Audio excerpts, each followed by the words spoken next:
Bismillahirrahmanirrahim. Oke, kita lanjut nih ke pembahasan nomor 6 ya dari UAS tahun 1920 Matematika Bisnis SBM ITB. Balik lagi sama aku Akbar. Nah, sekarang kita masuk nih ke teman-teman.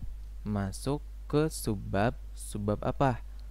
Subbab himpunan dan pencacahan ya. Bab himpunan dan pencacahan. Nah, ini masuknya ke materi ini ya, teman-teman. Jadi, dalam himpunan dan pencacahan nanti kita ketemu sama ada yang namanya aturan perkalian, aturan permutasi, dan aturan kombinasi.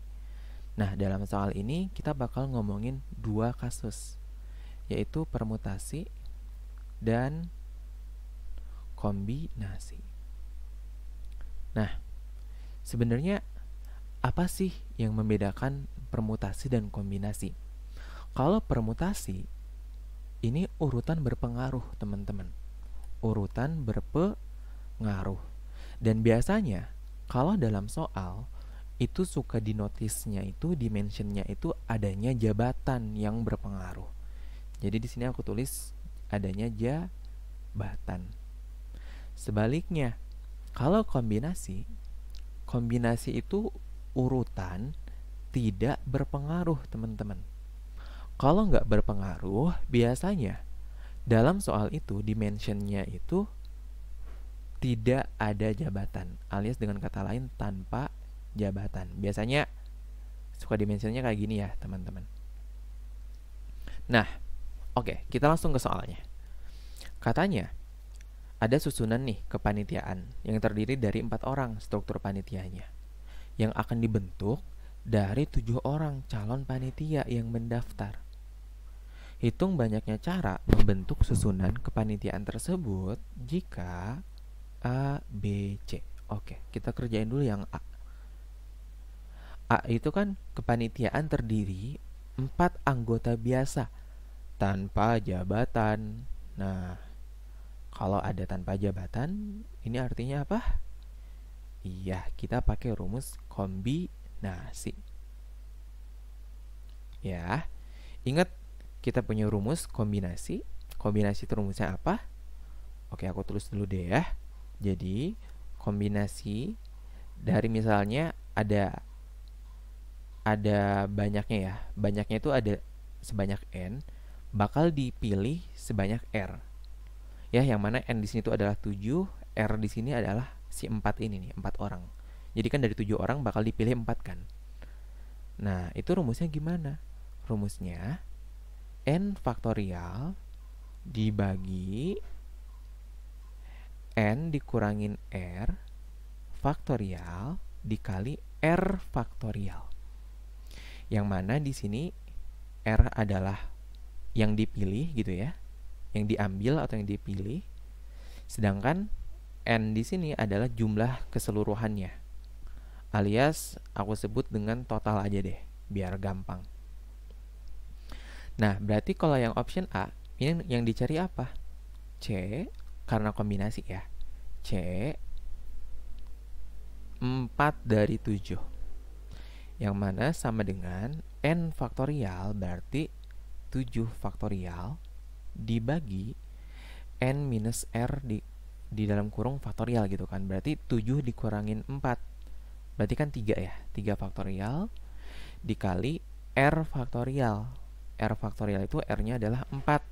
Nah, berarti 4 faktorial. Ya, ini biar memudahkan aku highlight deh. N itu sama dengan 7. R itu sama dengan 4, teman-teman. Nah, dari sini ini kita berarti ini kan 7 faktorial dikali 7 faktorial itu kan 7 dikali 6 dikali 5 dikali 4 faktorial dibagi 3 faktorial itu kan 3 dikali 2 dikali 1 ya, dikali 4 faktorial. Ini sama-sama ada 4 faktorial, bisa kita coret. Kita tahu 3 kali 2 itu 6, maka ini 6 yang di atas sama 3 kali 2 bisa kita coret. Nah, ya, oke, ini bisa kita coret. Berarti kita punya kesimpulannya C 7 dari 4 dari 7 sama dengan 7 kali 5 dibagi 1, yaitu 35, teman-teman. Jadi kesimpulannya apa? Kesimpulannya ada 35 cara. Untuk apa? Untuk membentuk susunan kepanitiaan jika terdiri atas 4 anggota tanpa jabatan. Itu ada 35 cara. Oke, gitu. Kita lanjut ke option B. Option B katanya, kepanitiaan terdiri atas ketua, wakil ketua, 1 nih, ketua, 2 wakil ketua, 3 sekretaris, 4 bendahara.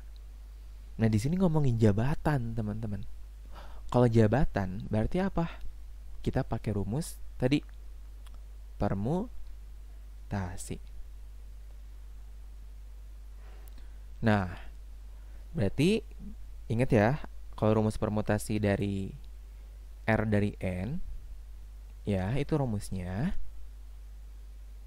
N faktorial dibagi N minus R faktorial. Nah, ini perbedaannya antara rumus kombinasi dan permutasi. Kalau kombinasi itu dikali R lagi di belakangnya, dikali R faktorial lagi di belakangnya. Tapi kalau permutasi nggak dikali R faktorial. Jadi segini aja. Oke, jadi ini sama dengan, ya, yang mana R sama N-nya sama ya tadi, teman-teman. Cuma di sini kita pakai permutasi. Berarti yang kita cari itu apa? Permutasi 4 dari 7 ya. Kenapa 4? Karena di sini jabatannya ada 4. Ketua, wakil ketua, sekretaris, dan bendahara. Nah, gitu ya. Berarti sama dengan 7 faktorial dibagi 4 faktorial. Iya.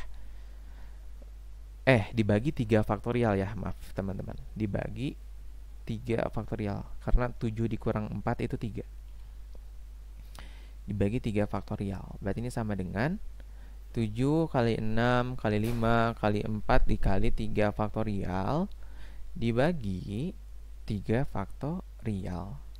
Berarti ini P 7 dari 4 adalah 7 kali 6 kali 5 kali 4 ya, karena 3 faktorial di sini bisa kita coret. Nah, 7 kali 6 30 dikali 7 kali 6 42 dikali 5 kali 4 20. Berarti di sini kita punya 840 cara. Gitu. Jadi kesimpulannya ada sebanyak 840 cara untuk menyusun kepanitiaan jika terdiri atas ketua, wakil ketua, sekretaris, dan bendahara. Gitu, teman-teman. Oke? Nah, sekarang kita lanjut ke option yang C, teman-teman. Kalau yang C, katanya dari 7 orang calon panitia ini bakal dipilih dengan rincian ada ketua dan wakil ketua dan juga 2 anggota, yang mana 2 anggota di sini kan nggak spesifik ya. Berarti ini tanpa jabatan. Tapi di sini ngomongin jabatan juga, tapi di sisi lain ngomongin nggak pakai jabatan juga. Artinya di sini kita ngomongin pakai 2 rumus, teman-teman, pakai 2 langkah. Jadi langkah yang pertama kan gini ya. Ini kan ada 7 orang. Oke? Ada 7 orang. Nah, pertama-tama kita pilih dulu untuk ketua dan wakil ketua. Pakai rumus permutasi. Permutasi 7 dari 2, teman-teman. Ya. Kenapa 2? Karena di sini kita cuma ngomongin ketua dan wakil ketuanya aja. Oke, nah nanti kan kalau udah dipilih 2 nih, teman-teman. Berarti kan nanti udah punya wakil ketua dan punya juga ketua yang dipilih. Berarti kan dari 7 orang tersisa 5 orang kan. Nah, dari 5 orang itu dipilih untuk 2 anggota ini. Nah, yang mana 2 anggota ini kita menggunakan mencari apa? pakai rumus kombinasi. Jadi dikali C 5 dari 2 gitu. 2 dari 5, 5 dari 2 ya. Aku lupa penyebutannya. Nah, ini kalau dicari, hitung aja ya. Jadi permutasi dari 7 dari 2 itu adalah 7 faktorial dibagi 7 dikurangi 2. Berarti 5 faktorial. Dikali 5 faktorial, ya kan? Kita mulai dari n-nya. Nah, 5 faktorial dibagi 5 dikurangin 2. Berarti 3 faktorial dikali 2 faktorial. Berarti ini sama dengan 7 dikali 6 dikali 5 faktorial dibagi 5 faktorial dikali lagi dengan 5 faktorial. Kalau kita jabarin berarti jadi 5 kali 4 kali 3 faktorial dibagi 3 faktorial dikali 2 faktorial. 2 faktorial dipecah lagi jadi 2 dikali 1. Ini sama dengan, ini 5 faktorial boleh kita coret. Ini juga 3 faktorial boleh kita coret ya.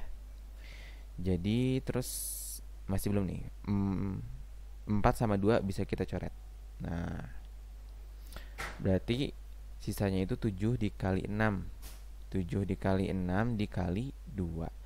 Ini sama dengan berapa? 7 kali 6 itu dikali 5. Lupa, ketinggalan. Nah, 7 dikali 6 itu 42. 42 dikali 10 berarti 420. Jadi ada sebanyak 420 cara ya teman-teman. Kesimpulannya gini. Jadi banyaknya cara untuk membentuk susunan kepanitiaan jika terdiri atas ketua, wakil ketua, dan 2 anggota adalah sebanyak 420 cara. Nah, mungkin nanti suka ada yang tanya gini, Bar, kenapa ini dikaliin? Nih, yang aku hijauin ya. Kenapa ini dikaliin bukan ditambahin? Nah, teman-teman perlu dipahami ya bahwa kalau seumpama ada sebuah kegiatan yang dilakukan secara beruntun dan dilakukan dalam satu waktu yang sama, ya, jadi kuncinya itu dilakukan secara beruntun, ya, lihat ke atas, dan dalam satu waktu yang sama. Nah, ini pakai perkalian ya teman-teman. Ya kayak gini, kayak di soal yang C ini. Ini kan kepanitiaan. Jadi dipilih dulu pertama-tama ketua dan wakil ketua. Dan selanjutnya berarti kan 2 anggota dipilih. Nah, berarti kan itu dilakukan secara beruntun teman-teman dan dilakukan juga dalam satu waktu. Makanya dikali. Ingat ya, coba buka lagi slide tentang perkalian, hukum perkalian ya, aturan perkalian. Nah, di sana di garis bawah jelas kok bahwa perkalian itu digunakan ketika kegiatan beruntun atau berurutan ya teman-teman. Yap, seperti biasa kalau seumpama ada materi aku yang mau didiskusiin atau ada pembahasan aku yang keliru, aku mohon diskusinya, mohon koreksinya, bisa langsung WA aku atau di kolom komentar di bawah ya teman-teman. Yap, makasih, semangat dan sukses buat UASnya.